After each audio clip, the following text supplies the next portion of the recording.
Hey, Joe, what do you got for us tonight? Well, tonight's show is about the unsolved disappearance of Tammy Lynn Leppert, an 18-year-old model, actress, and beauty pageant veteran. After attending a mysterious out-of-town party one weekend, she returned home a different person, manic, paranoid, and convinced someone was trying to kill her. In the midst of this episode, she was given a small role in the iconic film Scarface. Then, just a few weeks after filming, she vanished without a trace and has never been seen again. Quiet your mind. Ever since the Earth has circled the Sun, there have been fantastic tales of wonder and mystery that the fate of heart dare not discuss. But three brave, uninformed souls have the brass to tackle every extraordinary happenstance, from the modern age to the dawn of Mantis.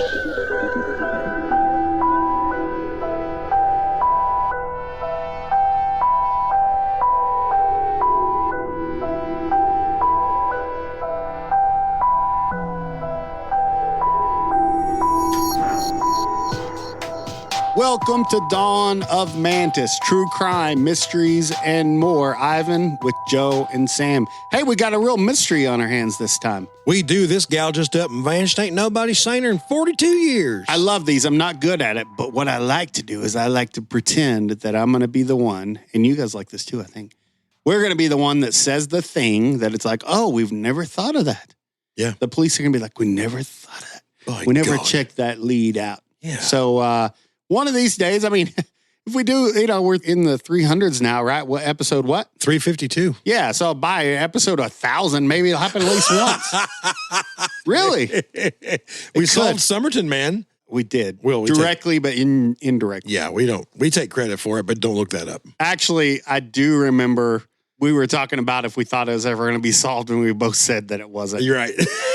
We both, I think, said no new news will ever come of this. Nothing. But I don't know. Maybe we did give some room for DNA. I don't know. Hopefully we did. Yeah, because that's what cracked the case. Yeah. As usual. Yeah. Anyway, maybe one of these days. So tonight's the night. We're going to find that thing they didn't think of because it was too simple. And it's like Futurama. Fry was immune to the aliens' brain attacks because he was so dumb. Yeah. So it's going to be, we're going to find the simplest thing they didn't think of. And first of all, I teased it in the opener there. Tammy Lynn Leppert, she did have a part in Scarface, and I mean brief. So just right out of the gate, because, I want everyone to be like, oh, that chick. Okay, so go ahead. It's been forever since I've seen it. Was his name, and it's been forever since, yeah, it's also been forever for me. Was it Manny, or who was the guy that was with Al Pacino in Scarface? The guy that he hits on the girl and she shuts him down at the pool. Anyway, he pulls up in the convertible, and the really super hot chick in the bikini that walks up and leans over to the window and kind of distracts him. She's only in the movie for just a few moments, but that's Tammy Lynn Leppert. Okay. That's who that was. Watch the movie, watch the clip. You'll see. That's her. Somebody that's watched it a lot. So like, oh yeah, I know that. Right. So that was her. Cool. So, let's get into this. Tammy Lynn Leppert was born February 5th, 1965 in Rockledge, Florida, just on the other side of the Indian River from Cocoa Beach and just about 15 miles from the Kennedy Space Center. Cool. It was immediately obvious that little Tammy was uncommonly beautiful, which was certainly ironic, seeing as how her mother, Linda, was a theatrical and talent agent.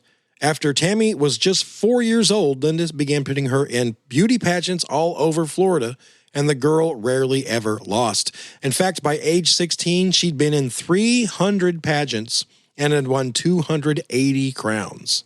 Wow. Yeah, that's a 93% win rate. Yeah, I was going to say that's a high percentage. Wow.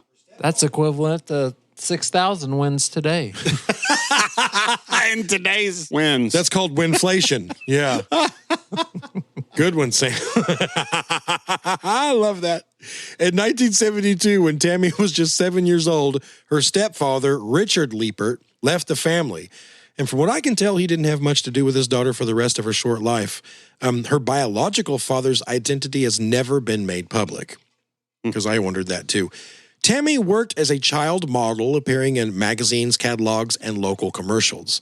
She garnered so much attention that in 1978, at just 14 years old, she made the cover of the October edition of CoverGirl magazine.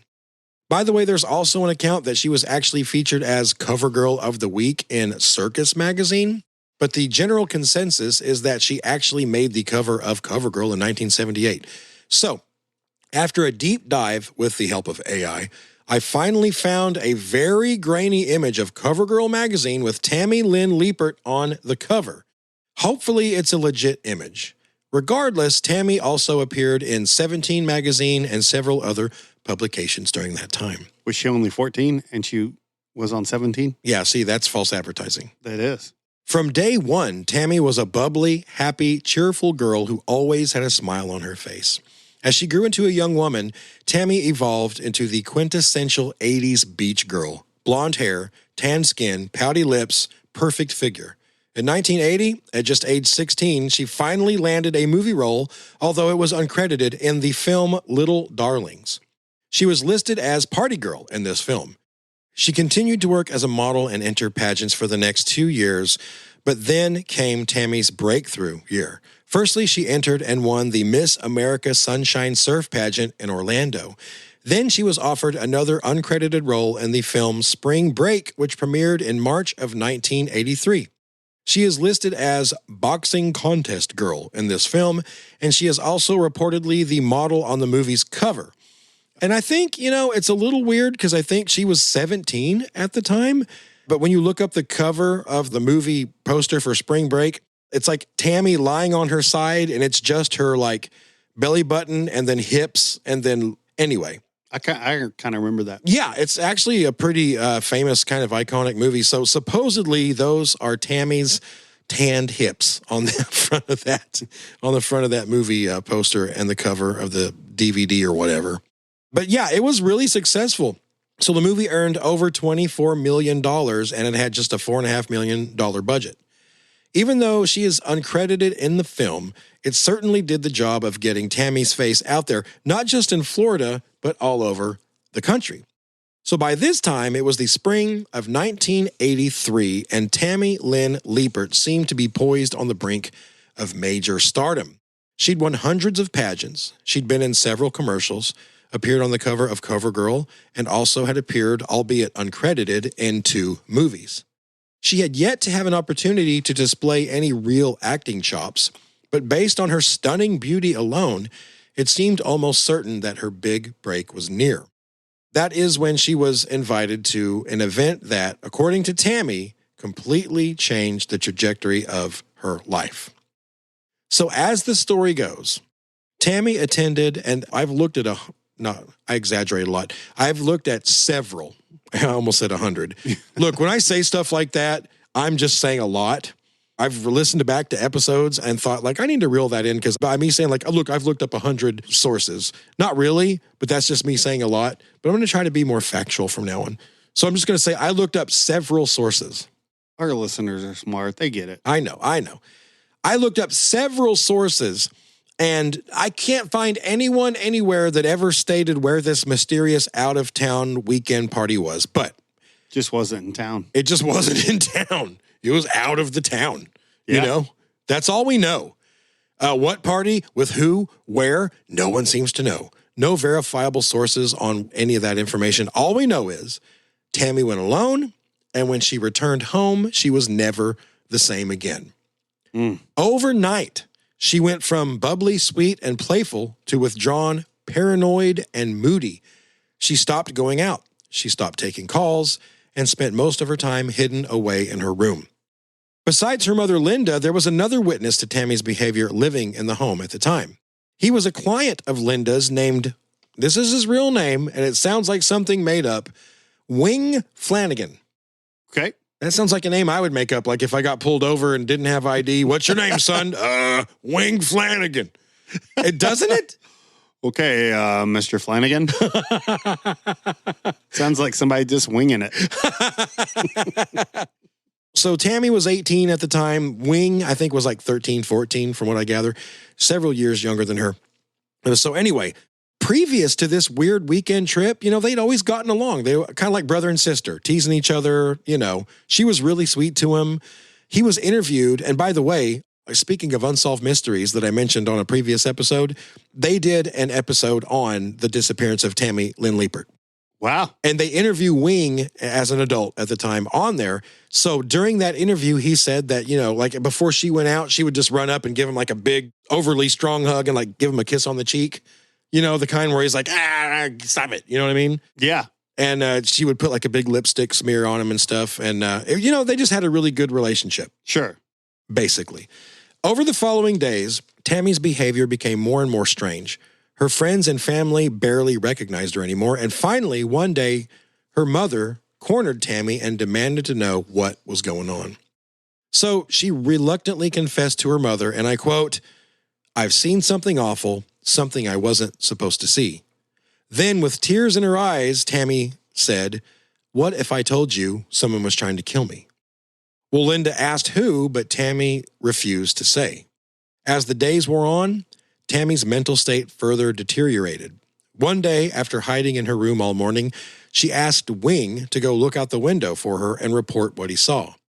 When he looked out the window and said, "All I see is our neighbor's new van," Tammy said, "Exactly! A van with mirrored windows. That means they can see us, but we can't see them." Yeah. Okay? So at the end of all this, we'll have a little discussion about what we feel about this. Well, was all of this paranoia, was it deserved? Did she really see something? We'll get to that after all this.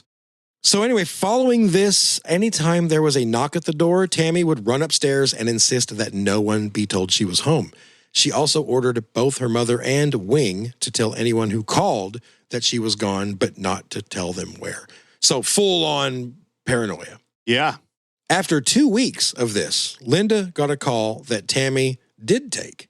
She'd been offered a small role in an upcoming Al Pacino movie called Scarface. Wow. Despite her deepening paranoia, Tammy still realized the significance of this opportunity, and she decided to give it a shot. So shooting for Scarface began in March of 1983 and took place largely in Miami, 200 miles south of Tammy's home in Rockledge. Now, there was parts of it that were also filmed in California, I think around LA, maybe, I might be wrong, but a large part of it, anyone who's seen Scarface knows that most of it, I think, was filmed in Miami. Isn't it weird when you watch one of those movies and you're like pretty certain that it's filmed somewhere, but it was like 400 miles away in a different state? Yeah. Yeah, it's just crazy. I mean, it's just those casting agents not casting, they cast like locations. And I think it's all about money a lot. Like they know they can get with this city and the city's real accommodating and stuff. So they end up filming a lot of different things in that one place. Yeah. I heard, and I can't even remember what the episode, I was listening to some podcast, more and more films, movies, TV shows are being filmed outside of LA. Yeah. Actually, most, I think. I think it's harder to film in LA now, and it's just such a hassle that most of these production companies and stuff are just not doing it. Yeah. They're just going elsewhere.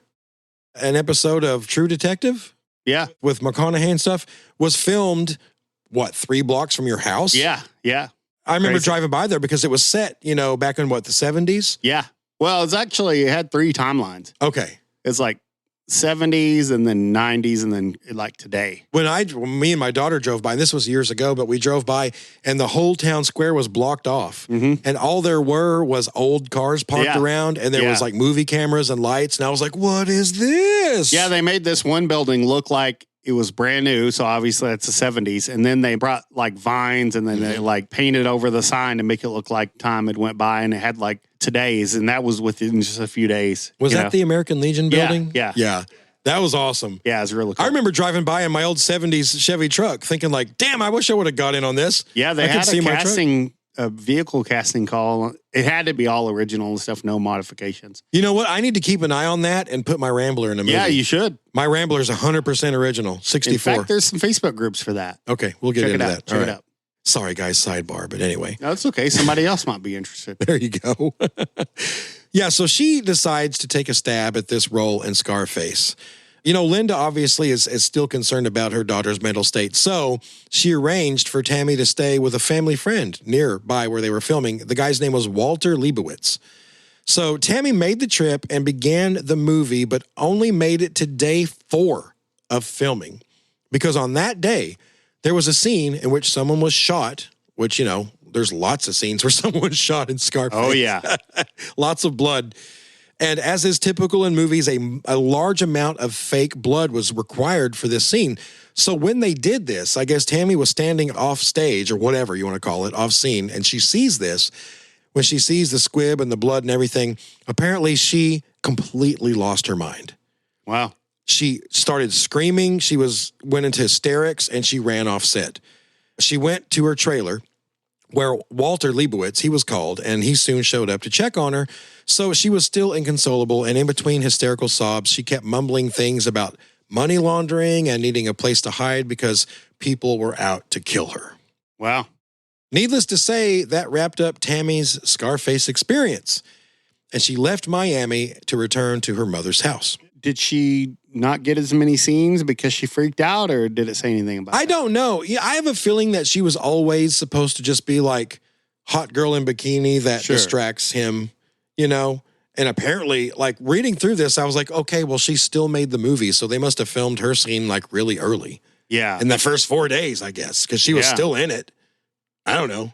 But yeah, Walter was pretty freaking disturbed by Tammy's chaotic behavior. And so he calls Linda and he says, listen, you need to take this girl to a place, a special place, and have her undergo a psychological evaluation. Mm-hmm. So Linda's like, okay, you know what? We will. So as soon as Tammy got home, Linda took her to the Brevard County Mental Health Center where they kept Tammy for observation for the next 3 days, the next 72 hours. So they also took urine tests. No drugs of any kind were found. So, anyone throughout this whole time thinking, oh, I bet at that party she got hooked on some drugs, and she's been like high this whole time. There were no drugs in her system. So this is all psychological or like there really are people out to kill. That eliminates one of the 3 possibilities. Well, how long had it been? I think it's 4 to 6 weeks. I want to say, a couple months, maybe at the most. No, what would there wouldn't be anything still. I mean, the hair follicle stuff shows up for a long time, but I don't think there'd be anything in her. Like, let's say she went to that and she was on some kind of crazy thing. Yeah. And she saw something or she thought she saw something. It changed her. I mean, it doesn't rule that out necessarily, I guess. No. I guess it only ruled out that she wasn't on drugs during the freak out on the set, I guess. Sure. But I'm with you. I still think, and we'll talk about it in our theories portion after this, I do think pretty much she either saw something at that party or tripped on something that altered, Yeah. It's got to be. So her mother also had her speak to Brevard County Sheriff Roland Nelson about her concerns. But the weird thing is that when Tammy talked to the sheriff, she kind of downplayed the whole situation and she didn't even really mention any concerns for her safety. Now, that could be, some people may be thinking, oh, well, it's because it's all bullshit. But I'm also playing devil's advocate thinking, well, no, maybe if she really thought something was going on, she was too scared to talk about it and would downplay it, She got herself into I know what you did last summer moment. There you go. Maybe she did something bad, so she couldn't talk to the cops. Well, yeah, there you go.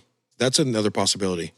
So, yeah, it doesn't necessarily mean that she was full of crap is what I'm saying. Yeah. If you tell the cops, I'm going to tell them that you were the one that was in charge of all of it. Yeah. You were the ringleader. Yeah. It could be. Happened in 1,000 movies. Who knows what happened in this mysterious party that was out of town? Out of town. You know, what kind of party was it? It was out of town. It wasn't in a town. It was in those spots of the map where there's not a town. Are you telling me it was a party that was not in town? Well, that makes it way worse. Well, you know what you have to do. You have to say the nearest town it was to, right? Yeah. Well, not in that town, but it was near that town. Tammy, are you going away to a party over the weekend? Yeah, Mom. Where's it at? Is it in town? No, Mom. It's out of town. Oh, my God. Can't you find a party in town? I'm sorry. There's just so much town parties not good enough for you? Rural parties are the worst. It's got to be in a metropolitan area at the very least. She was also given a clean bill of mental health by her doctors and sent home. Okay. Once there, things quickly got way worse. Not good. Tammy made Linda promise her that, hey, Mom, if someone does kill me, if and when, because I think it's going to happen, you have to get even with him. I want you to promise me to get vengeance. That's what she made her mom promise, right? It's a weird promise. Then Tammy even became more paranoid of her own family. Convinced they were trying to poison her, Tammy would refuse to eat any of her mom's meals unless old Wing Flanagan took a bite first. Wonder if he made wings. Wings. Try wings. Parmesan oregano or hot. I don't understand. I don't know. What the hell else can... Buffalo. My brain, I'm like, what kind of wings? I'm like SpongeBob looking for a name. Go through files for wings. Mango habanero. There we go. Jesus Christ. Fancy Sam over there. All right. There is Parmesan wings, though. They're really good. That's what I prefer. Both Linda and Wing said by that time they completely didn't recognize Tammy at all. And, she almost always had this like wild, frightened look in her eyes. Full manic, right? Mm-hmm. Whatever was wrong with Tammy was only getting worse. Then came July 1st, 1983. Tammy had her worst breakdown yet. She thought she saw something and ran out of the house, accidentally locking the front door behind her. When she couldn't get back inside, she became hysterical and began yelling that her family had locked her out. Before Wing could even get the door open, she broke the window out of the living room to gain entry. I don't know what she broke it out with on the reenactment on Unsolved Mysteries. She grabbed a baseball bat that was just conveniently placed there. Wing could have been into baseball. I don't know. Yeah. He was a young boy. So maybe that was it. I don't know. I picture it was like a metal, like one of those heavy wrought iron lawn chairs. Landscaping brick. There you go. That's even better. While Wing was pleading with Tammy to calm down, she attacked him. She had this crazed look on her face and acted like she didn't even know who he was or Linda when she came in the room. Man. This was the first instance of actual violence from Tammy, and both Wing and Linda were now walking on eggshells and avoiding Tammy in their own house.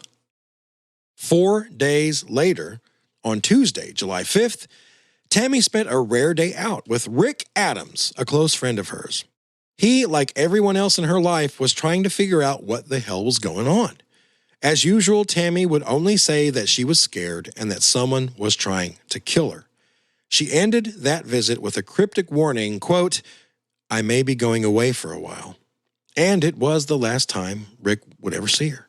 Wow. So we're at that portion of the Yeah. Because every time on one of these, I'm like, and it was the last time. Yeah, that's the signature moment. You guys know. So we're close to the disappearance here. The following day was abnormally calm around the house.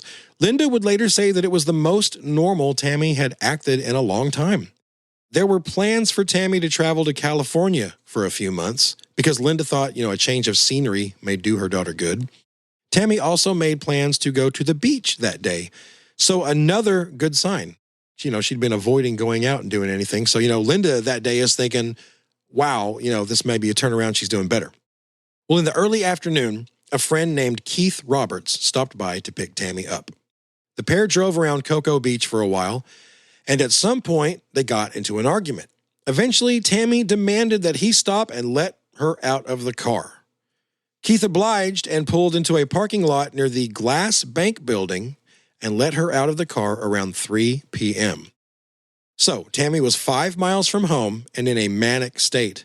Some accounts claim that she was barefoot. Others say she was wearing flip-flops. Some accounts also claim that she had no purse or wallet on her. Others say she was carrying a gray purse. I don't know. I hate this. I hate it when this shit happens. Okay? Well, it's tough. I mean, they've had those studies before where they have somebody run in and grab a purse and run out. And then they ask everyone in the room, what color shirt did they have on? And they're Right. like, red. No, it was blue. Yes. Turns out he didn't have a shirt on. It's so frustrating. Listen, on the reenactment on Unsolved Mysteries, Robert Stack says, Tammy was left out of the car, barefoot with no purse. And I want to believe Robert Stack because I love him, right? Well, yeah, he's just doing the best he can, I guess. Exactly right. But then I read all these other accounts that she had a gray purse and she was wearing flip-flops and all this shit. And I'm just like, I don't know what to believe. Yeah, it's because people don't know. Yeah. It's like, oh, there's a person. And then your brain, when it can't find the exact details, it just puts in a guess, which, you see people carrying a purse walking down the road most times if it's a female. So you're like, well, she had a purse. Yeah. I don't know. And it's creepy and it's concerning how unreliable and shaky eyewitness testimony is. It's the worst. Back in the day, an eyewitness testimony was like rock solid. Sure. Yeah, we've talked about this a lot before. Yeah. This guy saw, there was eyewitness testimony that he was in the bank. Yeah. It's like, oh, well, hell, fry him. We're good. We're golden. And now looking back at how and not even like on purpose. Like I thought these people genuinely believe that they saw this or that. Yeah. But they're just, a lot of times they're just freaking mistaken. That's just all there is to it. And that's really scary when someone's life hangs in the balance, or the next 20 years of their life. Yeah. No, you're right. It's rough. So Tammy is let out of the car and she wanders into a parking lot. And that was the last time Keith, or anyone else for that matter, ever saw her. Now, any true crime aficionado knows that anytime a male companion who was the last to see a missing girl claims they had an argument and simply drop them off, usually they're full of shit. Yeah. That's the first thing I thought. Definitely has to be checked out. Yes. In this case, and I don't know how they eliminated him, but according to the Cocoa Beach Police Department and assisting agencies, Keith Roberts is telling the truth. He was almost immediately cleared by detectives and has never been a suspect in the disappearance of Tammy Lynn Leppert. So I don't know why, but I guess we just have to go, with their findings and eliminate Keith Robertson, whatever his name was, as a suspect. Even though that's just weird. If someone just disappears, I was the last one that was with her. Yeah, we were having a fight, but I just let her out. There are so many other true crime stories that have that exact same story where the guy said that and he totally killed her. Yeah, because you couldn't have an alibi. Right. Unless you went somewhere like immediately after. Yeah. Was there surveillance cameras in 83? Because he let her out in front of the bank. I don't know if in 83 they would have been really grainy. Right. I just wonder, like in 2003, they still sucked. Exactly. I don't know how they eliminated him, but you're right. Let's just assume that in some way they've completely eliminated Keith Roberts. We'll just have to, I guess. Yeah. Let's get into some theories. Let's go. Now, there's two sets of theories. So Tammy's been missing over 42 years now, and during that time, many theories have been put forth concerning. There's two different sets here. One is there's theories of what happened to cause that sudden personality change. And then the other set of theories is, what actually happened to her. Yeah, that's a logical way to go about this. Yeah, so let's analyze the first question. So one theory involves, and this is concerning what happened to her mental state, the party, all right, this mysterious out-of-town party. Many believe Tammy was exposed to some sort of drug or drugs that night, and they set in motion the complete mental breakdown that followed. It certainly is true that anyone with a family history or genetic predisposition of conditions like anxiety, bipolar disorder, schizophrenia, or depression, they can be severely affected, especially by drugs like LSD, psychedelic, psychoactives, and even marijuana and cocaine. So these substances, they don't just alter your mood, they change the way you perceive reality. And in certain people, they can cause intense paranoia, panic attacks, and even psychosis. Man, that sounds familiar to what she had. Yeah, but it just lasted so long. True. And she was cleared later. It would have had to be a really bad one, I think. Right. Well, and I also read that these drugs can unmask, like if there's a latent schizophrenia or bipolar symptom that may have otherwise laid dormant, they can awaken that and maybe that would last. Sure. I don't know. So, did a little research on exactly how these things work. These substances interfere with neurotransmitters like dopamine, serotonin, and neuropinephrine. You know what? We're just going to skip that one. But these things regulate mood, perception, and thought processes. When someone's brain chemistry is already more sensitive or imbalanced, the drug's effects can push it past a threshold, leading to severe anxiety, paranoid thinking, disassociation, or detachment from reality, and long-lasting mood swings. Again, that all sounds pretty familiar. Yeah. To her. Sure. Seems like the exact list of behaviors Tammy was exhibiting in the weeks before her disappearance. Yeah. There's also the possibility that Tammy had a genuine psychotic break, like meaning it was purely psychological and it was not spurred on by any drugs or alcohol. That's kind of the second theory. This is not an uncommon phenomenon. When a person goes through intense emotional or physical stress, like some sort of trauma, loss, chronic abuse, relentless pressure, their brain can essentially short circuit. These stress hormones, cortisol and adrenaline, flood the system. Sleep, appetite, and rational thinking start to collapse. The person may become disoriented, paranoid, or detached from reality, If that stress is not relieved, it can culminate in what's called an acute mental breakdown, even in someone who's never had psychiatric problems before. Now, some breakdowns are linked to disassociation. The mind basically detaches itself to protect itself from unbearable emotional pain. A person might feel unreal or detached from their surroundings. They may lose chunks of memory or act in ways they later can't recall. In extreme cases, they may wander off, disappear, or behave unpredictably, which has been the proven cause of disappearances in other missing person cases. You just sounded like expert witness, on the stand. Yeah. Let's talk about these behaviors. Dr. Harold J. Filibuster here. Yes. In my professional opinion, it's very common for someone to have a psychiatric break. Yeah, I was thinking that from the beginning, not that, but kind of that, Yeah. Yeah, and at the very end of this, I'm kind of interested to hear what you guys think. I've got my own little spin. So that's some theories that people put forth that, they think possibly created this weird mental breakdown that Tammy had. But then there's her disappearance, which is a whole other ball of wax, right? There are 4 basic theories as far as I could find on that. So, okay, in no particular order, but number 1, someone took advantage of Tammy in a vulnerable state and abducted and or murdered her. It's very possible that she may have simply bumped into the wrong person at the wrong time that day. So these theories operate on the assumption, or not even an assumption. These theories, it doesn't even matter what caused her mental break. It doesn't matter if it was drugs or if it was pure psychosis. Now we are on to just what happened. Whatever caused that manic state doesn't matter. At this point, Tammy's wandering through a bank parking lot out of her mind in a manic, hysterical state. And this first theory states that just the wrong dude came along and was like, "Oh, what's wrong, sweetie? I'll help you. I'll give you a ride." And he was Edmund Kemper or something, Yeah. Which is very possible. Yeah. Any active serial killers around that time, around that area? There was one guy, and I can't remember his name. His name has been associated with her, but there's never been 1 ounce of evidence that linked him to her. But the beauty queen killer, was that what his name was? He would go to malls and pretend to be a fashion photographer. Oh. And if there was beauty pageants, he would take pictures and stuff. And forgive me, I know someone out there in true crime podcast land is screaming his name right now. Oh, it's right on the tip of my tongue. Scream louder. We can't hear you. Right. You're in Sarasota. Scream louder. But the thing is you said no ties, but there wouldn't be ties anyway. The only tie was he was known to have been in Florida around some time within a year. I mean, it's not enough. Yeah. I need to look that up. But yeah, that's why I didn't pay much attention to that dude. I mean, that's the problem with the whole thing. She's walking around random places. And so whoever she's going to meet is going to be random. Yeah. If she does. Yeah, exactly. Yeah. So that makes this very hard. Yeah. So, okay. The number 2 theory here, Tammy suffered an accidental death. Okay. So she's out of her mind.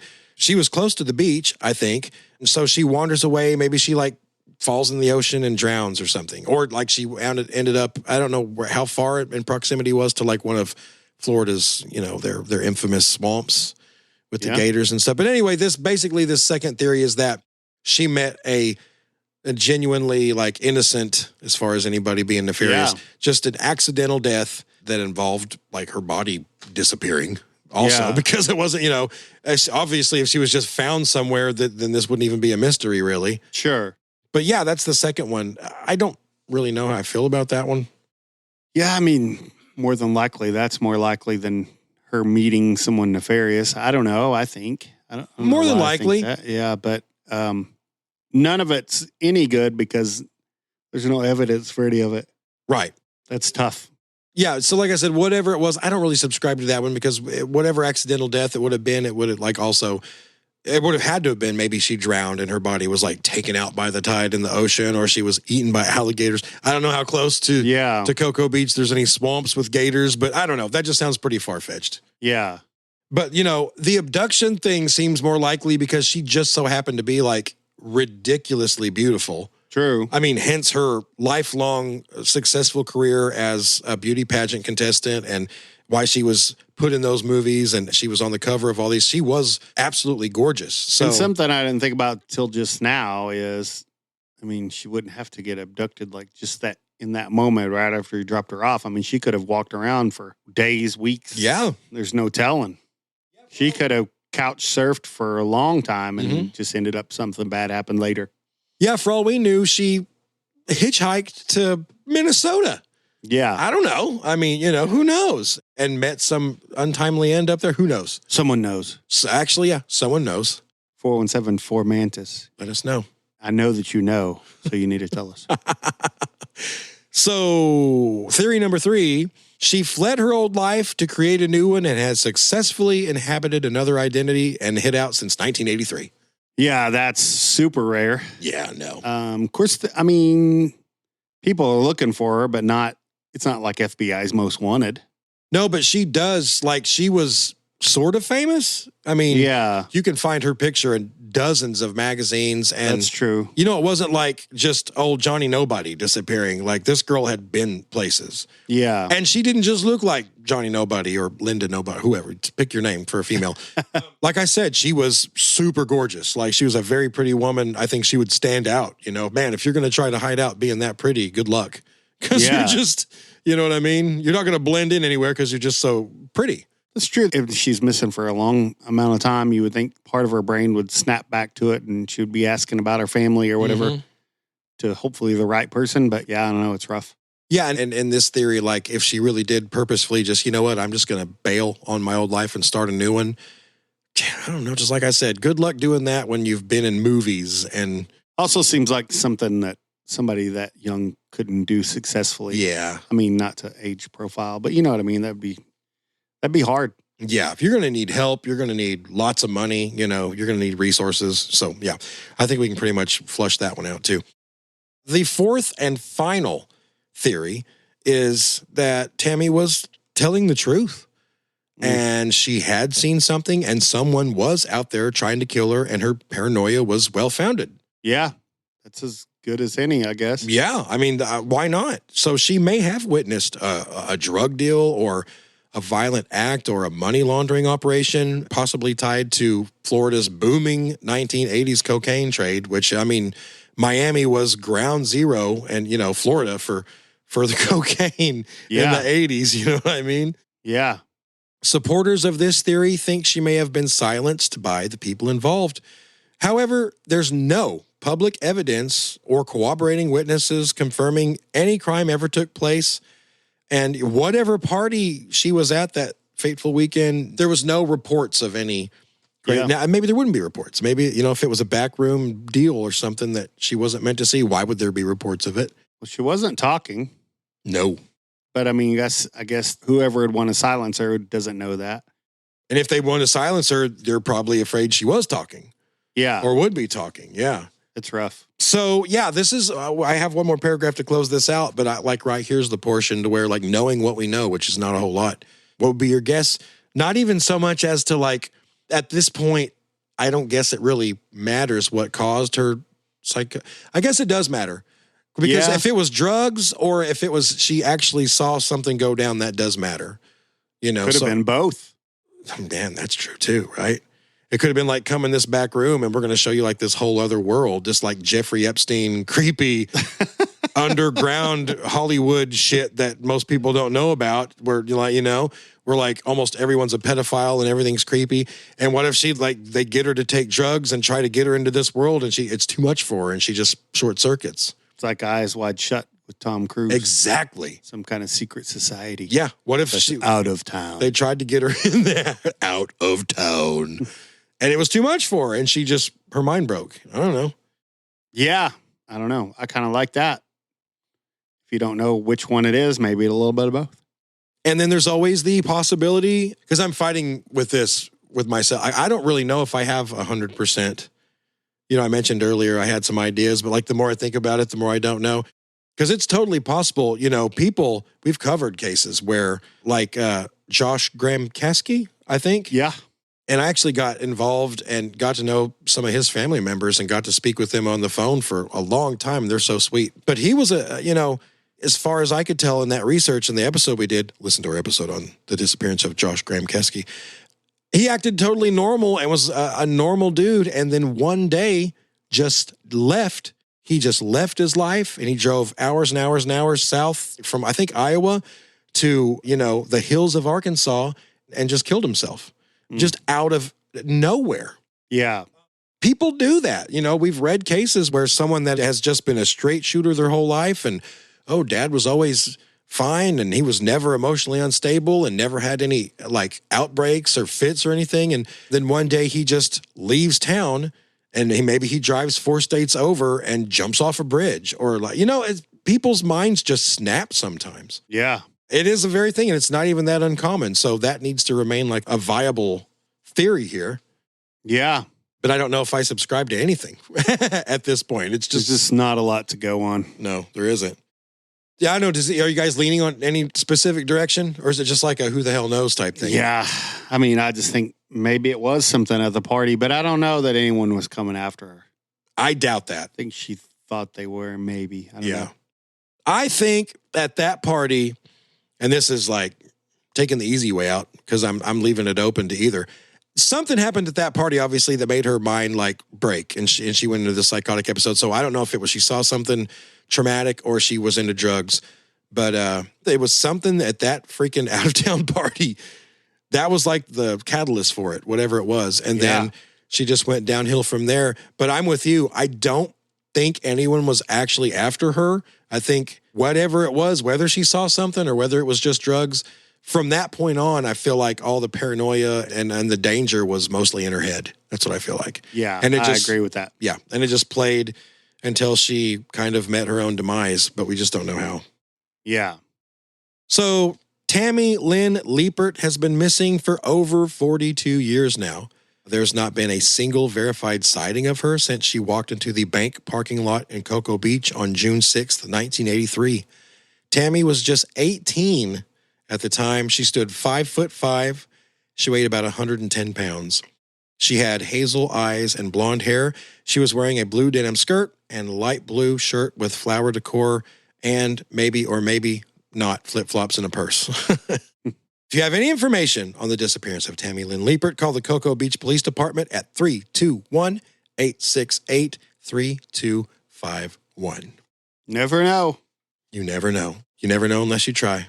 Yeah. You don't miss the shot. You can't miss the, you don't take. You don't take the shots. You don't miss the shots you don't take. There it is. I don't ever get that right, but you got it. No, you nailed it.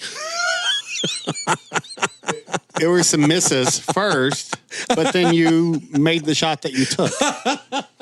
Pretty ironic. Yeah, there we go. Yeah, that's a good one. That's another mystery, but I don't know. I know you guys don't like those open-ended ones, but man, there's so many of them. Can't just do solved ones all the time. That's true. So yeah, call the hotline, y'all. Tell us what you think or hit us up on the socials. By the way, speaking of our socials, find them, like us, subscribe, or whatever the hell you do on there. I don't know. I barely look at it. If you haven't left a review on iTunes, do that. Yeah, please do that. Follow, like, I don't know. Any activity towards us helps. Dawn and Mana's podcast on TikTok, on Instagram, on Facebook. Yeah. All right, so there it is. If you like us, let us know. We'd love to know that, and we'd also love to know what you think about Tammy Lynn Leppert. So that's it for tonight. We'll see you next time. Good night. Let me tell you about some fellas I know, named Ivan, Sam, and Joe.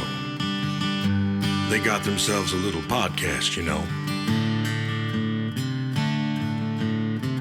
And they talk about everything under the sun that they find interesting, spooky, or fun. And they sure ain't trying to impress no one.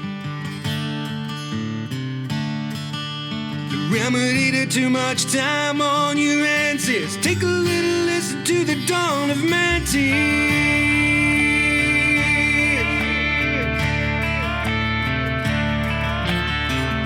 They talk about killers, monsters, and cults, French maids from hell, disappeared folks. Occasionally throw in a few dad jokes. They try to make every story extra nice by adding their own ginger spice. Not one time or two, but thrice. The remedy to too much time on your hands is take a little listen to the dawn of Manti.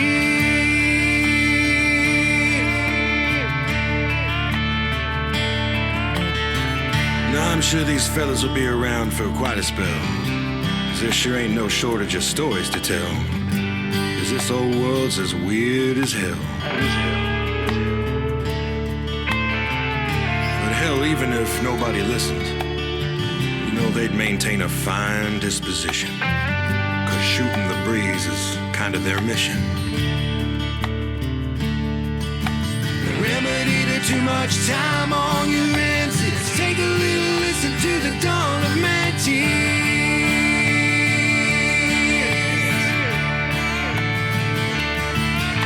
The remedy to too much time